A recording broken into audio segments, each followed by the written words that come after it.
Christmas Carol, Chapter 2, the second of the three spirits. Awaking in the middle of a prodigiously tough snore, and sitting up in bed to get his thoughts together, Scrooge had no occasion to be told that the bell was again upon the stroke of 1. He felt that he was restored to consciousness in the right nick of time, for the especial purpose of holding a conference with the second messenger, dispatched to him through Jacob Marley's intervention. But finding that he turned uncomfortably cold when he began to wonder which of his curtains this new spectre would draw back, he put them every one aside with his own hands, and, lying down again, established a sharp lookout all round the bed. For he wished to challenge the spirit on the moment of its appearance, and did not wish to be taken by surprise, and made nervous. Gentlemen of the free and easy sort, who plume themselves on being acquainted with a move or two, and being usually equal to the time of day, express the wide range of their capacity for adventure by observing that they are good for anything from pitch and toss to manslaughter, between which opposite extremes, no doubt, there lies a tolerably wide and comprehensive range of subjects. Without venturing for Scrooge quite as heartily as this, I don't mind calling on you to believe that he was ready for a good broad field of strange appearances, and that nothing between a baby and a rhinoceros would have astonished him very much. Now, being prepared for almost anything, he was not by any means prepared for nothing, and consequently, when the bell struck 1, and no shape appeared, he was taken with a violent fit of trembling. 5 minutes, 10 minutes, a quarter of an hour went by, yet nothing came. All this time he lay upon his bed, the very core and center of a blaze of ruddy light, which streamed upon it when the clock proclaimed the hour, and which, being only light, was more alarming than a dozen ghosts, as he was powerless to make out what it meant, or would be at, and was sometimes apprehensive that he might be at that very moment an interesting case of spontaneous combustion, without having the consolation of knowing it. At last, however, he began to think, as you or I would have thought at first, for it is always the person not in the predicament who knows what ought to have been done in it, and would unquestionably have done it too. At last, I say, he began to think that the source and secret of this ghostly light might be in the adjoining room, from whence, on further tracing it, it seemed to shine. This idea taking full possession of his mind, he got up softly and shuffled in his slippers to the door. The moment Scrooge's hand was on the lock, a strange voice called him by his name and bade him enter. He obeyed. It was his own room, there was no doubt about that, but it had undergone a surprising transformation. The walls and ceiling were so hung with living green that it looked a perfect grove, from every part of which bright gleaming berries glistened. The crisp leaves of holly, mistletoe, and ivy reflected back the light, as if so many little mirrors had been scattered there, and such a mighty blaze went roaring up the chimney as that dull petrifaction of a hearth had never known in Scrooge's time, or Marley's, or for many and many a winter season gone. Heaped up upon the floor, to form a kind of throne, were turkeys, geese, game, poultry, brawn, great joints of meat, sucking pigs, long wreaths of sausages, mince pies, plum puddings, barrels of oysters, red-hot chestnuts, cherry-cheeked apples, juicy oranges, luscious pears, immense 12 cakes, and seeing bowls of punch that made the chamber dim with their delicious steam. In easy state upon this couch there sat a jolly giant, glorious to see, who bore a glowing torch, in shape not unlike Plenty's horn, and held it up, high up, to shed its light on Scrooge, as he came peeping round the door. "Come in," exclaimed the ghost, "come in, and know me better, man." Scrooge entered timidly, and hung his head before this spirit. He was not the dogged Scrooge he had been, and though its eyes were clear and kind, he did not like to meet them. "I am the ghost of Christmas present," said the spirit. "Look upon me." Scrooge reverently did so. It was clothed in one simple, deep green robe, or mantle, bordered with white fur. This garment hung so loosely on the figure that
Spirit, said Scrooge submissively, conduct me where you will. I went forth last night on compulsion, and I learnt a lesson, which is working now. Tonight, if you have aught to teach me, let me profit by it. Touch my robe. Scrooge did as he was told, and held it fast. Holly, mistletoe, red berries, ivy, turkeys, geese, game, poultry, brawn, meat, pigs, sausages, oysters, pies, puddings, fruit, and punch all vanished instantly. So did the room, the fire, the ruddy glow, the hour of night, and they stood in the city streets on Christmas morning, where, for the weather was severe, the people made a rough but brisk and not unpleasant kind of music in scraping the snow from the pavement in front of their dwellings and from the tops of their houses, whence it was mad delight to the boys to see it come plumping down into the road below and splitting into artificial little snowstorms.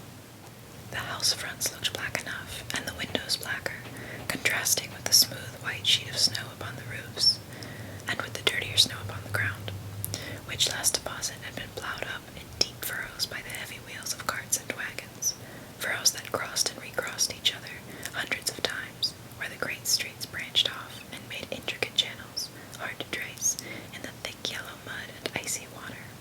The sky was gloomy, and the shortest streets were choked up with a dingy mist, half thawed, half frozen, whose heavier particles descended in a shower of sooty atoms, as if all the chimneys in Great Britain had, by one consent, caught fire, and were blazing away to their dear hearts' content.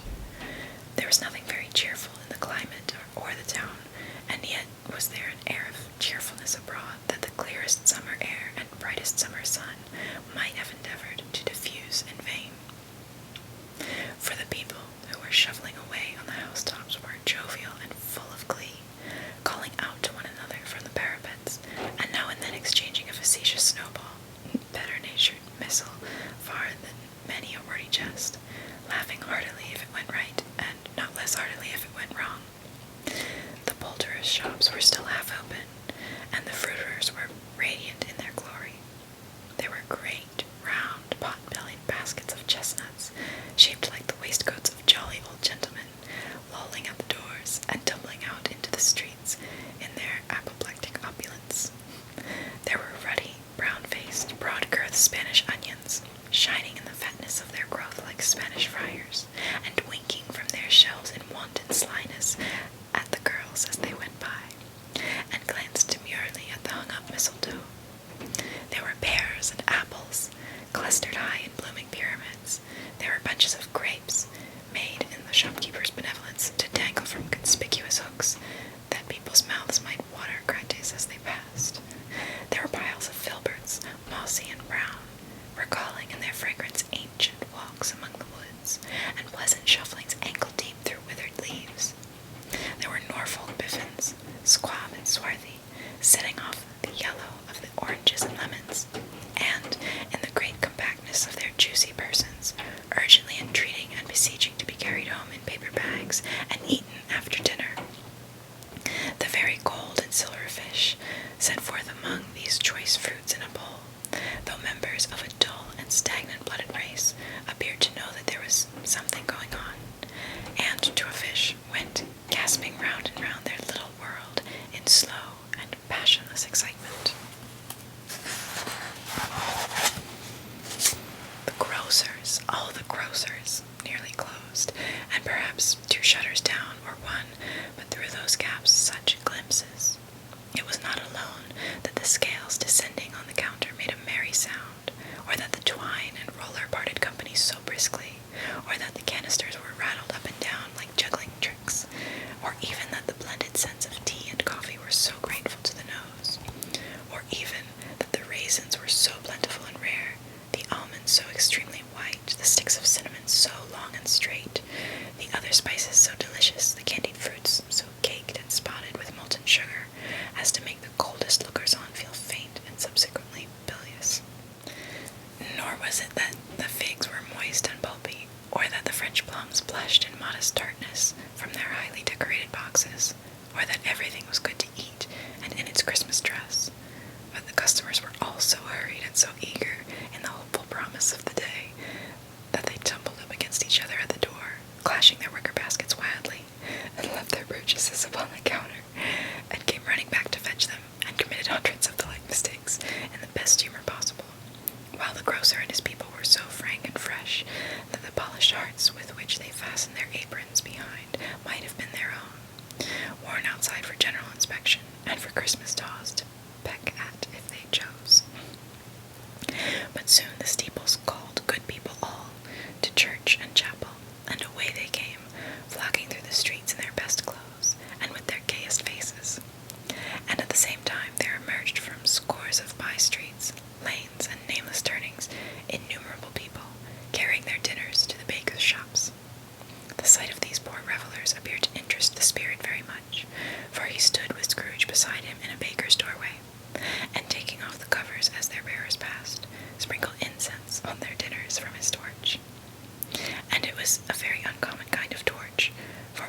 twice when there were angry words between some dinner carriers who had jostled with each other.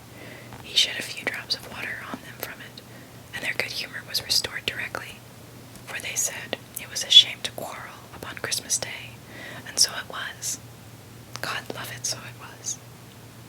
In time the bells ceased, and the bakers were shut up, and yet there was a genial shadowing forth of all these dinners and the progress of their cooking, in the thawed blotch of wet above each baker's oven, where the pavement smoked as if its stones were cooking too.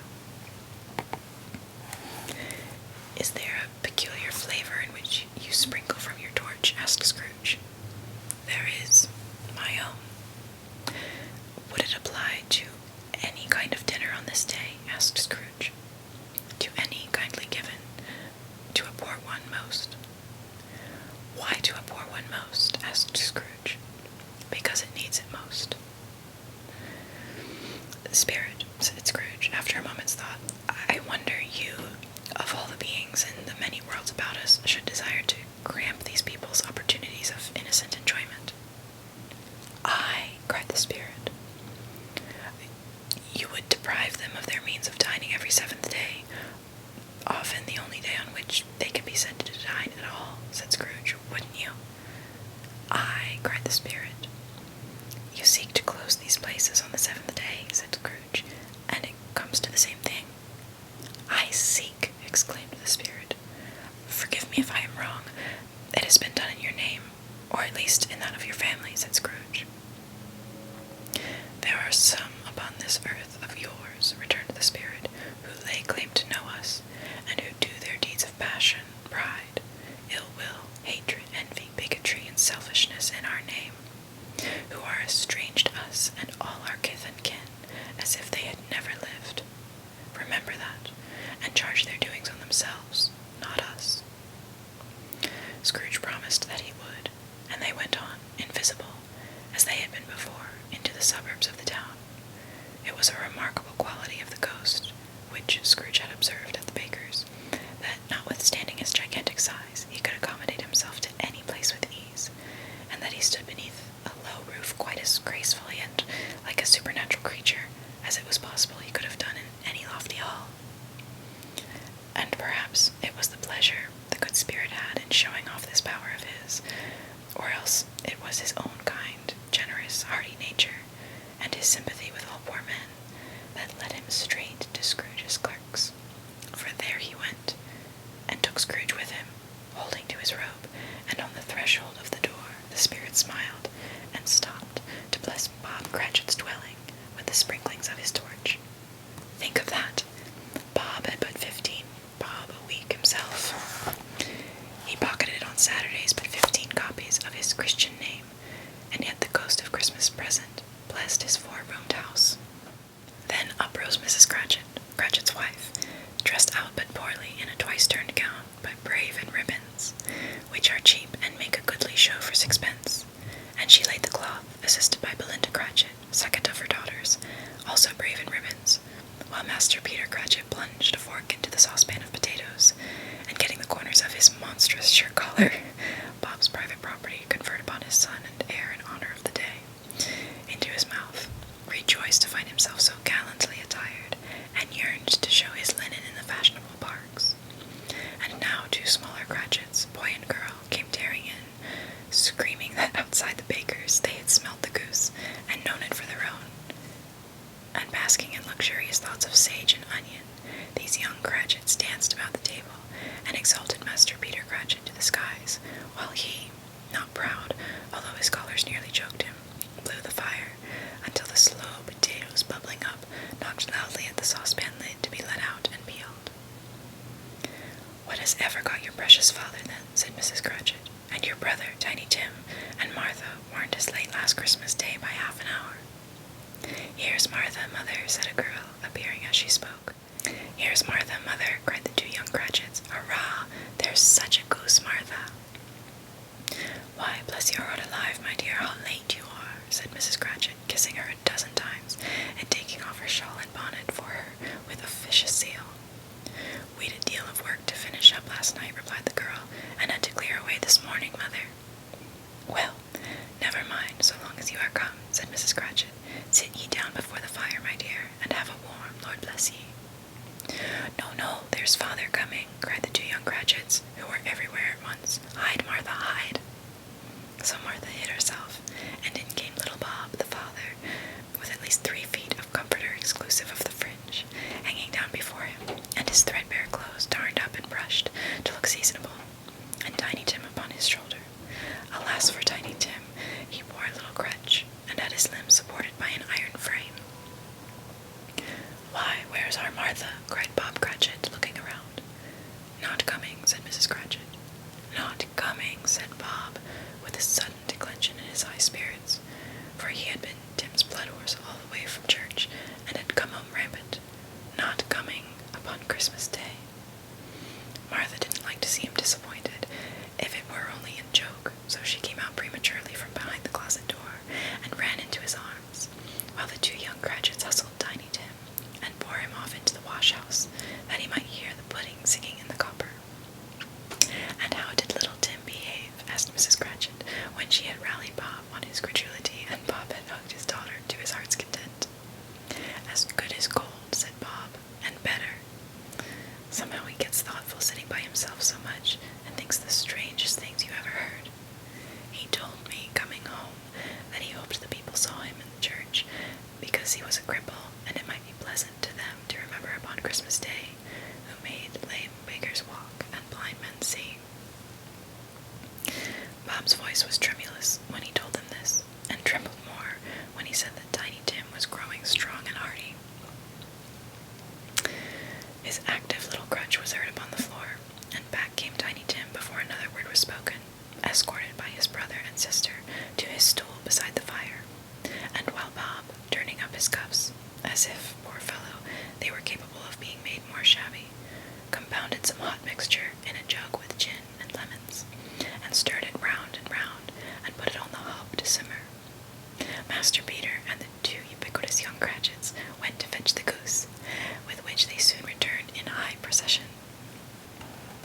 Such a bustle ensued that you might have thought it a goose the rarest of all birds, a feathered phenomenon, to which a black swan was a matter of course, and in truth, it was something very like it in that house. Mrs. Cratchit made the gravy, ready beforehand in a little saucepan, hissing hot. Master Peter mashed the potatoes with incredible vigor. Miss Belinda sweetened up the applesauce. Martha dusted the hot plates. Bob took Tiny Tim beside him in a tiny corner at the table.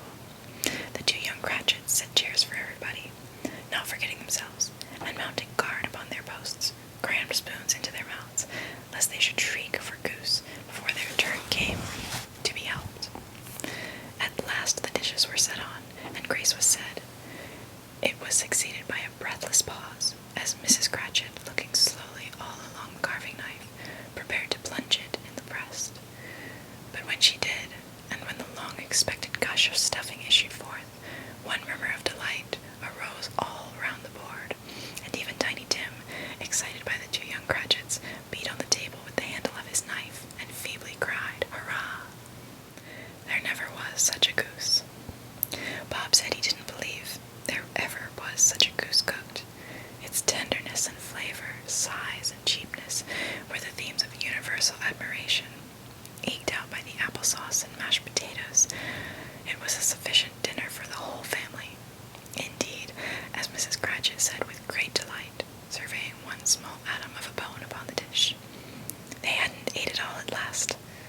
Yet everyone had had enough, and the youngest Cratchits in particular were steeped in sage and onion to the eyebrows. But now, the plates being changed by Miss Belinda, Mrs. Cratchit left the room alone, too nervous to bear witnesses, to take the pudding up and bring it in. Suppose it should not be done enough. Suppose it should break in turning out. Suppose somebody should have got over the wall of the backyard and stolen it, while they were merry with the goose, a supposition at which the two young Cratchits became livid. All sorts of horrors were supposed. Hello, a great deal of steam. The pudding was out of the copper. A smell like a washing day. That was the cloth. A smell like an eating house and a pastry cook's next door to each other, with a laundress's next door to that. That was the pudding. In half a minute, Mrs. Cratchit entered, flushed, but smiling proudly, with the pudding, like a speckled cannonball, so hard and firm, blazing in a half a quartern of ignited brandy, and bednight with Christmas holly stuck into the top. Oh, a wonderful pudding, Bob Cratchit said, and calmly too, that he regarded it as the greatest success achieved by Mrs. Cratchit since their marriage. Mrs. Cratchit said that now the weight was off her mind, she would confess she had had her doubts about the quantity of flour. Everybody had something to say about it, but nobody said or thought it was at all a small pudding for a large family. It would have been flat heresy to do so. Any Cratchit would have blushed to hint at such a thing. At last the dinner was all done. The cloth was cleared, the hearth swept, and the fire made up. The compound in the jug being tasted and considered perfect. Apples and oranges were put upon the table, and a shovelful of chestnuts on the fire. Then all the Cratchit family drew round the hearth in what Bob Cratchit called a circle, meaning half a one, and at Bob Cratchit's elbow stood the family display of glass, 2 tumblers and a custard cup without a handle. These held the hot stuff from the jug, however, as well as golden goblets would have done, and Bob served it out with beaming looks, while the chestnuts on the fire sputtered and crackled noisily. Then Bob proposed, "A Merry Christmas to us all, my dears. God bless us," which all the family re-echoed. "God bless us, everyone," said Tiny Tim, the last of all. He sat very close to his father's side, upon his little stool. Bob held his withered little hand in his, as if he loved the child and wished to keep him by his side, and dreaded that he might be taken from him. "Spirit," said Scrooge, with an interest he had never felt before, "tell me if Tiny Tim will live." "I see a vacant seat," replied the ghost, "in the poor chimney corner, and a crutch without an owner, carefully preserved. If these shadows remain unaltered by the future, the child will die." "No, no," said Scrooge. "Oh, no, kind spirit, say he will be spared." "If these shadows remain unaltered by the future, none other of my race," returned the ghost, "will find him here." "What then?" "If he be like to die, he had better do it, and decrease the surplus population." Scrooge hung his head to hear his own words quoted by the spirit, and was overcome with penitence and grief. "Man," said the ghost, "if man you be in heart, not adamant, forbear that wicked cant until you have discovered what the surplus is, and where it is. Will you decide what men shall live, what men shall die? It may be that in the sight of heaven you are more worthless and less fit to live than millions like this poor man's child. Oh God, to hear the insect on the leaf pronouncing on the too much life among his hungry brothers in the dust." Scrooge bent before the ghost's rebuke, and trembling cast his eyes upon the ground, but he raised them speedily on hearing his own name. "Mr. Scrooge," said Bob, "I'll give you Mr. Scrooge, the founder of the feast." "The founder of the feast, indeed," cried Mrs. Cratchit, reddening. "I wish I had him here. I'd give him a piece of my mind to feast upon, and I hope he'd have a good appetite for it." "My dear," said Bob, "the children, Christmas Day." "It should be Christmas Day, I am sure," said she, "on which one drinks the health of such an odious, stingy, hard, unfeeling man as Mr. Scrooge. You know he is, Robert. Nobody knows it better than you do, poor fellow." "My dear," was Bob's mild answer, "Christmas Day." "I'll drink his health for your sake and the day's," said Mrs. Cratchit, "not for his. Long life to him, a Merry Christmas and a Happy New Year. He'll be very merry and very happy, I have no doubt." The children drank the toast after her. It was the first of their proceedings which had no heartiness in it. Tiny Tim drank it last of all, but he didn't care 2 pence for it. Scrooge was the ogre of the family. The mention of his name cast a dark shadow on the party, which was not dispelled for full 5 minutes. After it had passed away,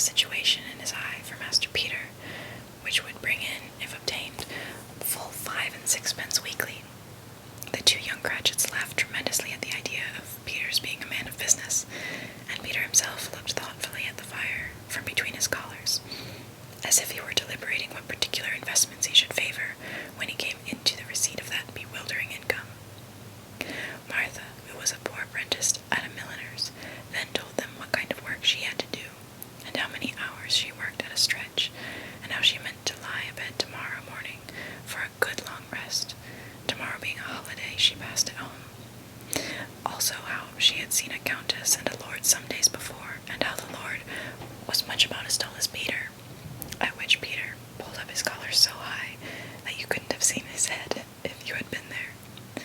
All this time the chestnuts and the jug went round, and by and by they had a song about a lost child traveling in the snow, from Tiny Tim, who had a plaintive little voice, and sang it very well indeed.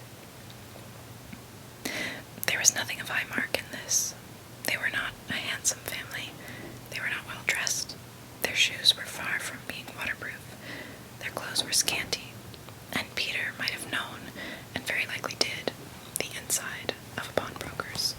But they were happy, grateful, pleased with one another, and contented with the time. And when they faded, and looked happier yet in the bright sprinklings of the spirit's torch at parting, Scrooge had his eye upon them, and especially on Tiny Tim, until the last. By this time it was getting dark, and snowing pretty heavily, and as Scrooge and the spirit went along the streets, the brightness of the roaring fires in kitchens, parlors, and all sorts of rooms was wonderful. Here the flickering of the blaze showed preparations for a cozy dinner, with hot plates baking through and through before the fire, and deep red curtains ready to be drawn to shut out cold and darkness. There all the children of the house were running out into the snow to meet their married sisters, brothers, cousins, uncles, aunts, and be the first to greet them. Here again were shadows on the window blind of guests assembling, and there a group of handsome girls, all hooded and fur-booted, and all chattering at once, tripped lightly off to some near neighbor's house, where, woe upon the single man who saw them enter, artful witches, well they knew it in a glow. But if you had judged from the numbers of people on their way to family gatherings, you might have thought that no one was at home to give them welcome when they got there, instead of every house expecting company, and piling up its fires half chimney high. Blessings on it! How the ghost exulted! How it bared its breadth of breast, and opened its capacious palm, and floated on, outpouring, with a generous hand, its bright and harmless mirth on everything within its reach. The very lamplighter, who ran on before dotting the dusky street with specks of light, and who was dressed to spend the evening somewhere, laughed out loudly as the spirit passed, though little kenned the lamplighter that he had any company but Christmas.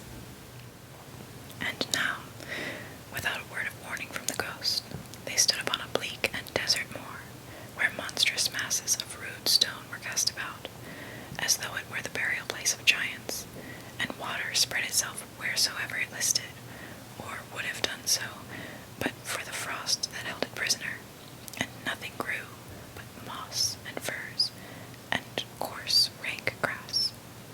Down in the west the setting sun had left a streak of fiery red, which glared upon the desolation for an instant, like a sullen eye, and frowning lower, lower yet, was lost in the thick gloom of darkest night. "What place is this?" asked Scrooge. "A place where miners live, who labor in the bowels of the earth," returned the spirit. "But they know me. See." A light shone from the window of a hut, and swiftly they advanced towards it. Passing through the wall of mud and stone, they found a cheerful company assembled round a glowing fire. An old man and woman, with their children, and their children's children, and another generation beyond that, all decked out gaily in their holiday attire. The old man, in a voice that seldom rose above the howling of the wind upon the barren waste, was singing them a Christmas song. It had been a very old song when he was a boy, and from time to time they all joined in the chorus. So surely as they raised their voices, the old man got quite blithe and loud, and so surely as they stopped, his vigor sank again. The spirit did not tarry here, but bade Scrooge hold his robe, and passing on above the moor, sped whither? Not to see. To see.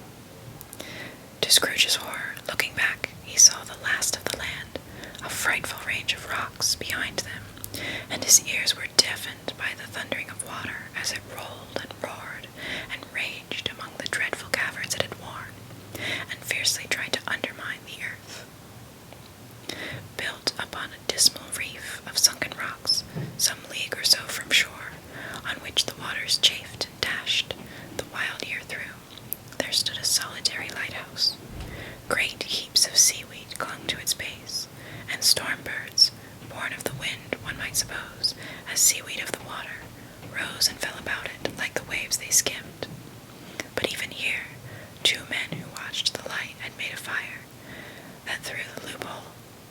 thick stone wall shed out a ray of brightness on the awful sea. Joining their horny hands over the rough table at which they sat, they wished each other a Merry Christmas in their can of grog. And one of them, the elder too, with his face all damaged and scarred with hard weather, as the figurehead of an old ship might be, struck up a sturdy song that was like a gale in itself. Again the ghost sped on, above the black and heaving sea, on, until, being far away, as he told Scrooge, from any shore, they lighted on a ship. They stood beside the helmsman at the wheel, the lookout in the bow, the officers who had the watch, dark, ghostly figures in their several stations, but every man among them hummed a Christmas tune, or had a Christmas thought, or spoke below his breath to his companion of some bygone Christmas day, with homeward hopes belonging to it. And every man on board, waking or sleeping, good or bad, had a kinder word for another on that day than on any day in the year, and had shared to some extent in its festivities, and had remembered those he cared for at a distance, and had known that they delighted to remember him. It was a great surprise to Scrooge, while listening to the moaning of the wind, and thinking what a solemn thing it was to move on through the lonely darkness over an unknown abyss, whose depths were secrets as profound as death. It was a great surprise to Scrooge, while thus engaged, to hear a hearty laugh. It was a much greater surprise to Scrooge to recognize it as his own nephew's, and to find himself in a bright, dry, gleaming room, with the spirit standing, smiling by his side, and looking at that same nephew with approving affability. "Ha!" laughed Scrooge's nephew. "Ha!" If you should happen, by any unlikely chance, to know a man more blessed in a laugh than Scrooge's nephew, all I can say is, I should like to know him too. Introduce him to me, and I'll cultivate his acquaintance. It is a fair, even-handed, noble adjustment of things, that while there is infection and disease and sorrow, there is nothing in the world so irresistibly contagious as laughter and good humor. When Scrooge's nephew laughed in this way, holding his sides and rolling his head and twisting his face into the most extravagant contortions, Scrooge's niece, by marriage, laughed as heartily as he, and their assembled friends, being not a bit behindhand, roared out lustily. "Ha, ha, ha." "He said that Christmas was a humbug as I live," cried Scrooge's nephew. "He believed it too." "More shame for him, Fred," said Scrooge's niece indignantly. "Bless those women, they never do anything by halves. They are always in earnest." She was very pretty, exceedingly pretty, with a dimpled, surprised-looking capital face, a ripe little mouth that seemed made to be kissed, as no doubt it was, all kinds of good little dots about her chin that melted into one another when she laughed, and the sunniest pair of eyes you ever saw in any little creature's head. Altogether she was what you would have called provoking, you know, but satisfactory too. Oh, perfectly satisfactory. "He's a comical old fellow," said Scrooge's nephew. "That's the truth. And not so pleasant as he might be. However, his offenses carry their own punishment, and I have nothing to say against him." "I'm sure he is very rich, Fred," hinted Scrooge's niece. "At least you always tell me so." "What of that, my dear?" said Scrooge's nephew. "His wealth is of no use to him. He doesn't do any good with it. He doesn't make himself comfortable with it. He hasn't the satisfaction of thinking that he is ever going to benefit us with it." "I have no patience with him," observed Scrooge's niece. Scrooge's niece's sisters and all the other ladies expressed the same opinion. "Oh, I have," said Scrooge's nephew. "I am sorry for him. I couldn't be angry with him if I tried. Who suffers by his ill whims? Himself. Always. Here, he takes it into his head to dislike us, and he won't come and dine with us. What's the consequence? He don't lose much of a dinner." "Indeed, I think he loses a very good dinner," interrupted Scrooge's niece. Everybody else said the same, and they must be allowed to have been competent judges, because they had just had dinner, and with the dessert upon the table were clustered round the fire by lamplight.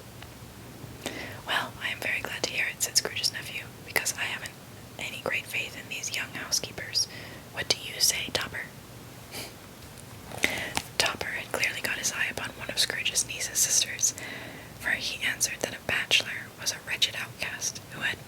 express an opinion on the subject, whereat Scrooge's niece's sister, the plump one with the lace tucker, not the one with the roses, blushed.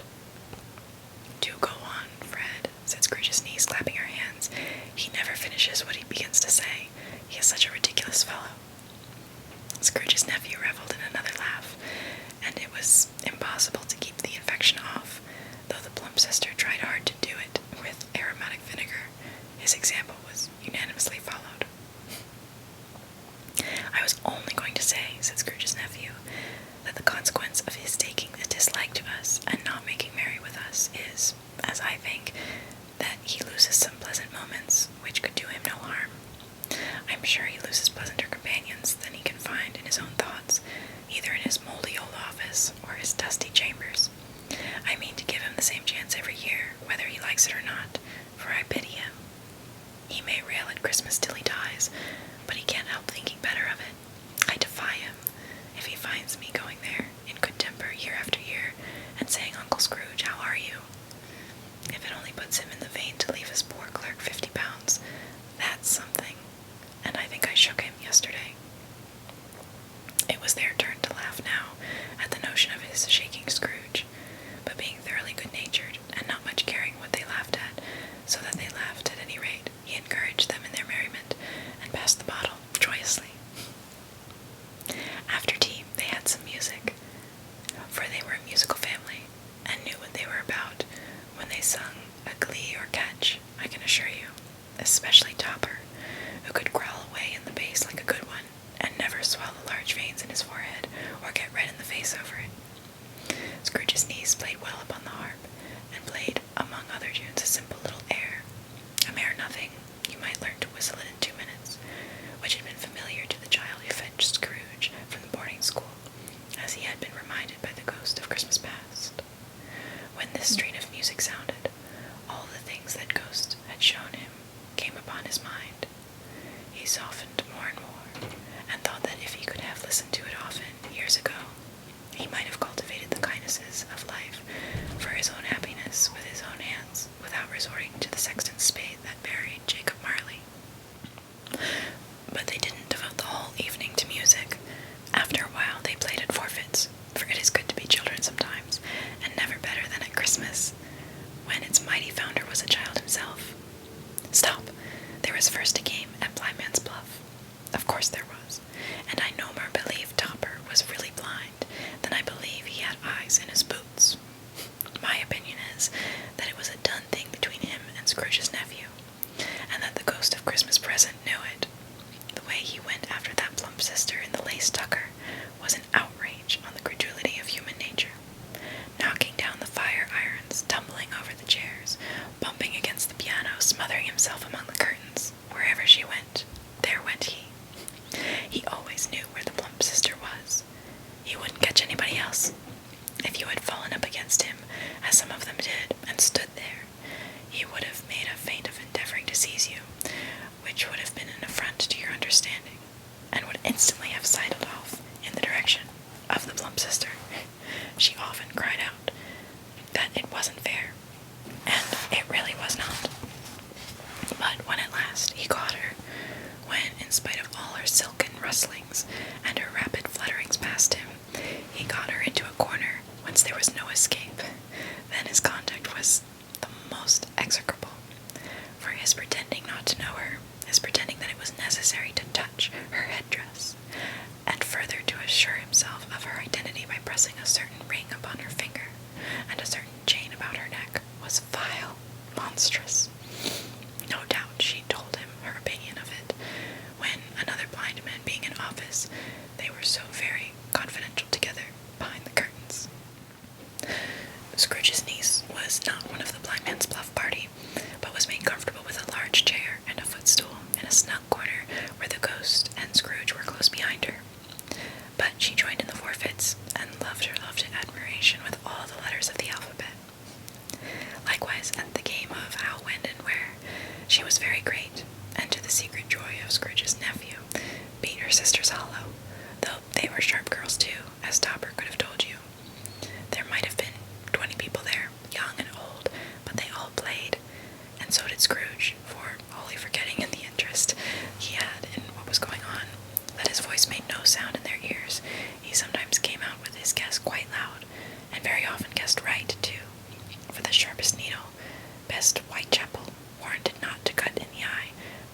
sharper than Scrooge, blunt as he took it in his head to be.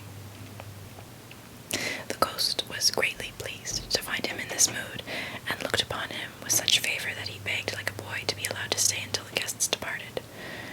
But this, the spirit said, could not be done. "Here is a new game," said Scrooge. "1 half-hour spirit, only one." It was a game called Yes and No, where Scrooge's nephew had to think of something, and the rest must find out what, he only answering to their questions yes or no, as the case was. The brisk fire of questioning to which he was exposed elicited from him that he was thinking of an animal, a live animal, rather a disagreeable animal, a savage animal, an animal that growled and grunted sometimes, and talked sometimes, and lived in London, and walked about the streets, and wasn't made a show of, and wasn't led by anybody, and didn't live in a menagerie, and was never killed in a market, and was not a horse, or an ass, or a cow, or a bull, or a tiger, or a dog, or a pig, or a cat, or a bear. At every fresh question that was put to him, this nephew burst into a fresh roar of laughter, and was so inexpressibly tickled that he was obliged to get up off the sofa and stamp. At last, the plump sister, falling into a similar state, cried out, "I have found it out. I know what it is, Fred, I know what it is." "What is it?" cried Fred. "It's your Uncle Scrooge." Which it certainly was. Admiration was the universal sentiment, though some objected to the reply to, "Is it a bear?" ought to have been yes, inasmuch as an answer in the negative was sufficient to have diverted their thoughts from Mr. Scrooge, supposing they had ever had any tendency that way. "He has given us plenty of merriment, I am sure," said Fred, "and it would be ungrateful not to drink his health. Here is a glass of mulled wine ready to our hand at the moment, and I say, Uncle Scrooge." "Well, Uncle Scrooge," they cried, "a Merry Christmas and a Happy New Year to the old man, whatever he is," said Scrooge's nephew. "He wouldn't take it from me, but may he have it nevertheless, Uncle Scrooge." Uncle Scrooge had imperceptibly become so gay and light of heart that he would have pledged the unconscious company in return, and thanked them in an audible speech if the ghost had given him time. But the whole scene passed off in the breath of the last words spoken by his nephew, and he and the spirit were again upon their travels.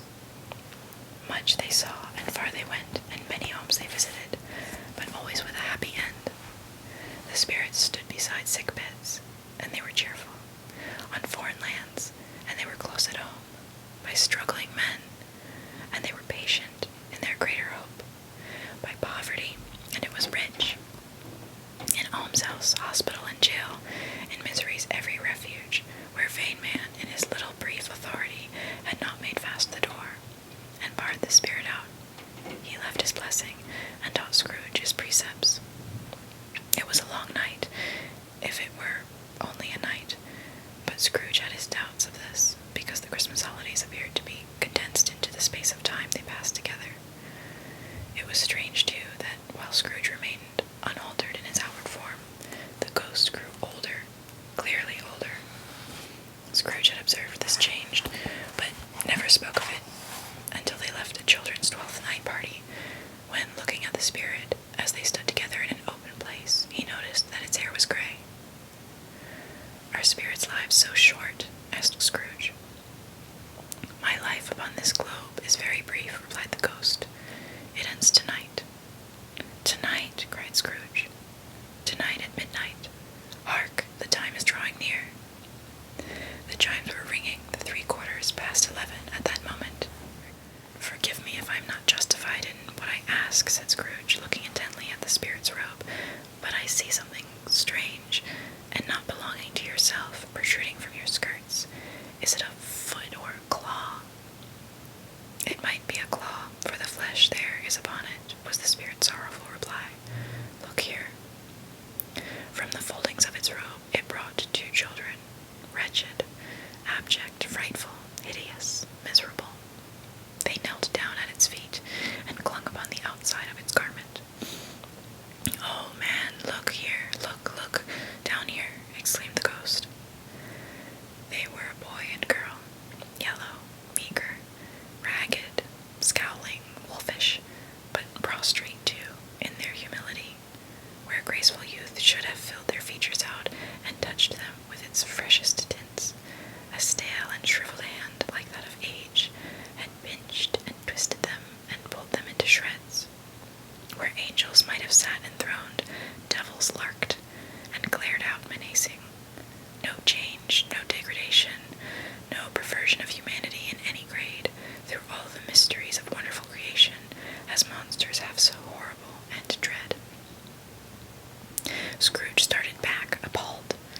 Having them shown to him in this way, he tried to say they were fine children, but the words choked themselves, rather than be parties to a lie of such enormous magnitude.